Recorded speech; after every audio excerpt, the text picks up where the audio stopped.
स्वागत है दोस्तों आपका एक बार फिर अपने इस चैनल में दीपा पांडे के साथ। साथियों, आज की जानकारी बेहद ही इम्पोर्टेंट है, जिसमें हम आपको बताएंगे कि कोर्ट मैरिज के दौरान या कोर्ट मैरिज के बाद आने वाली जो परेशानियां हैं उससे आप खुद को कैसे बचा सकते हैं।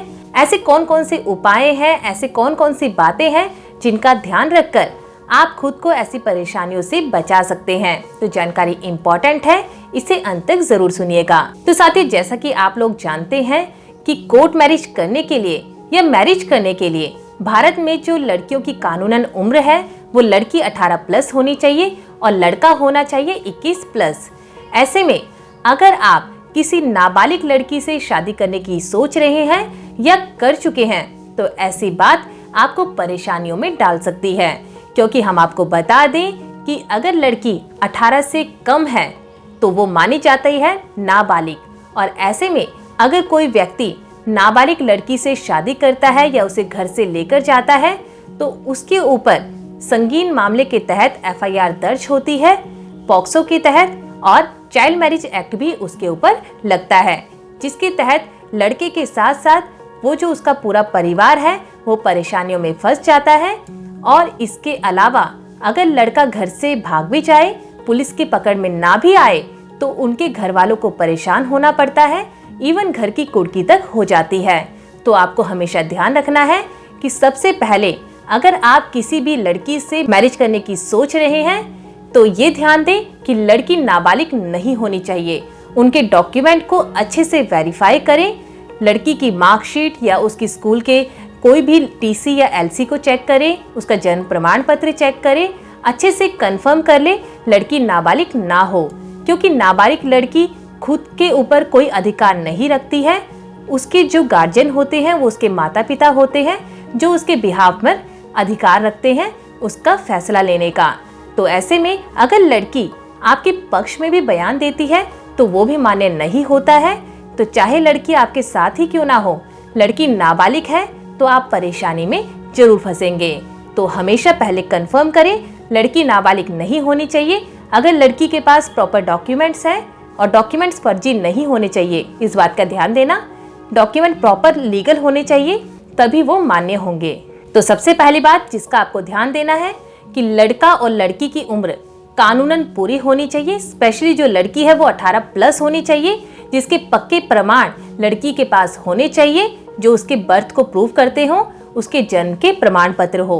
तो इस बात का अगर आप ध्यान रखते हैं तो आप शादी के बाद किसी भी परेशानी से खुद को बचा सकते हैं। इसके अलावा जो दूसरी बात है जिसकी वजह से आप परेशानी में पड़ सकते हैं, देखा जाता है कि लड़का और लड़की की अगर उम्र कंप्लीट नहीं होती है तो वो क्या करते हैं, अपनी उम्र को बढ़ा लेते हैं, किसी भी प्रकार से फर्जी दस्तावेज बना लेते हैं और उस बेस पर फिर अपनी मैरिज को रजिस्टर करवा लेते हैं या कोर्ट मैरिज कर लेते हैं।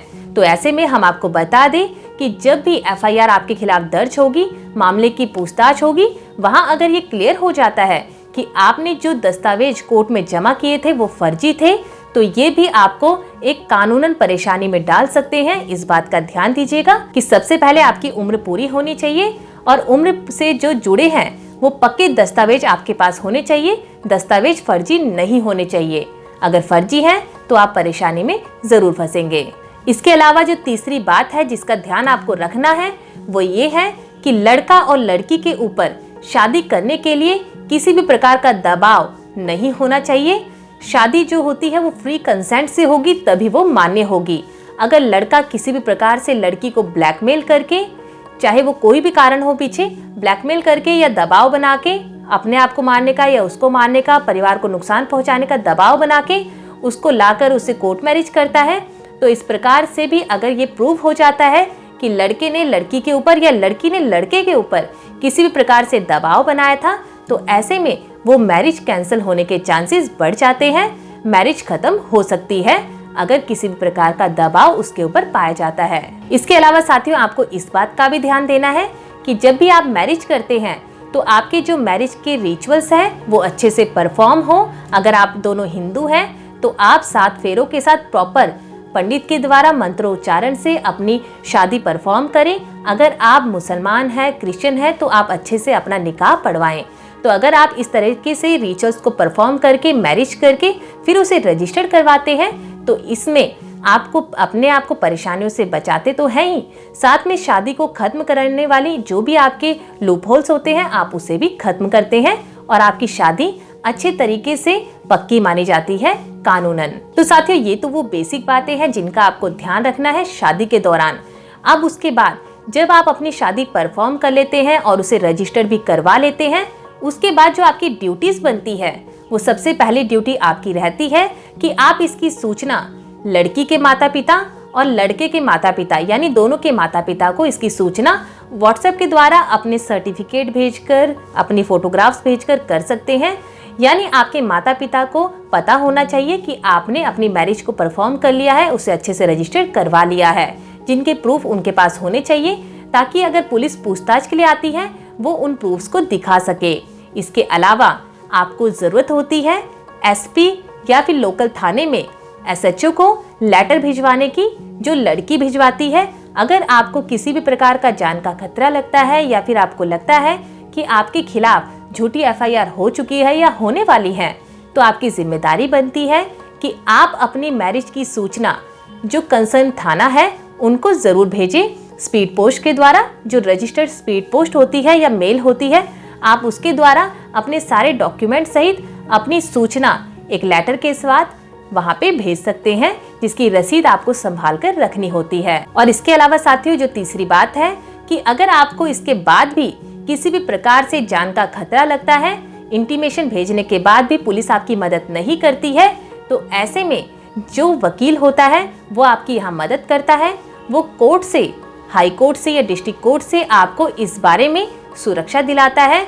आपको जान का जो खतरा है उससे बचाने के लिए आपको कोर्ट से प्रोटेक्शन ऑर्डर दिलवाता है, जिसके बेस पर आपको सेफ हाउस भी मिल सकता है, यानी पुलिस की कस्टडी आप ले सकते हैं, जिससे आप खुद को सुरक्षित रख सकते हैं। इसके अलावा अगर आपको लगता है कि आपके खिलाफ किसी प्रकार का झूठा केस किया गया है, किडनैपिंग का, या फिर आपको चोरी के मामले में फंसाया जा रहा है, या किसी प्रकार से आपके खिलाफ कोई झूठी एफआईआर हो चुकी है, तो यहाँ भी आपकी वकील ही मदद करेगा।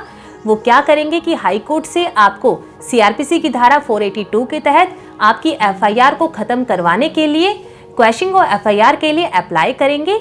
और इसके अलावा जो झूठी एफआईआर के बेस पर आपको अरेस्ट हो सकते हो, उस अरेस्ट को रोकने के लिए भी स्टे ऑर्डर कोर्ट से मांगे जाएंगे, कोर्ट से लिए जाएंगे, जो कि वकील आपकी पूरी तरह से मदद करेगा। तो साथियों, ये ही वो छोटी छोटी लेकिन इम्पोर्टेंट बातें हैं जिनका ध्यान आपको हमेशा रखना है। अगर आप कोर्ट मैरिज कर चुके हैं या करने वाले हैं, तो अगर आप इन बातों का ध्यान रखते हैं तो आप खुद को एक सुरक्षित तरीके से कानूनन रूप में बचा सकते हैं। और इसके अलावा आपको जरूरत है कि आप जिस वकील के संपर्क में थे कोर्ट मैरिज करने के लिए, तो उसके संपर्क में ही रहिएगा। अगर आपको कोई भी जरूरत लगती है तो आप वकील की मदद लीजिए, वो आपको कानूनन रूप से गाइड करेगा। और वकील के संपर्क में रहना यहाँ पर जरूरी है, क्योंकि उन्हीं से आपको कानूनन मदद मिलेगी और आप गुमराह होने से बचेंगे। तो साथियों, अगर इस बारे में आपको किसी भी प्रकार की मदद चाहिए, अगर आप ये सुविधा के लिए हमसे संपर्क करना चाहते हैं, तो हमारा जो हेल्पलाइन नंबर है वो आपको स्क्रीन पर दिख रहा है 8295723604। आप इस पर कांटेक्ट करके हमसे संपर्क कर सकते हैं। तो उम्मीद है आज की जानकारी आपको समझ आई होगी। अगर इससे जुड़ी आपकी कोई भी क्वेरी है तो आप हमें कांटेक्ट कर सकते हैं। तो फिर मिलेंगे आपसे ऐसे ही किसी नए टॉपिक के साथ, किसी नई कानूनी जानकारी के साथ। तब तक के लिए नमस्कार।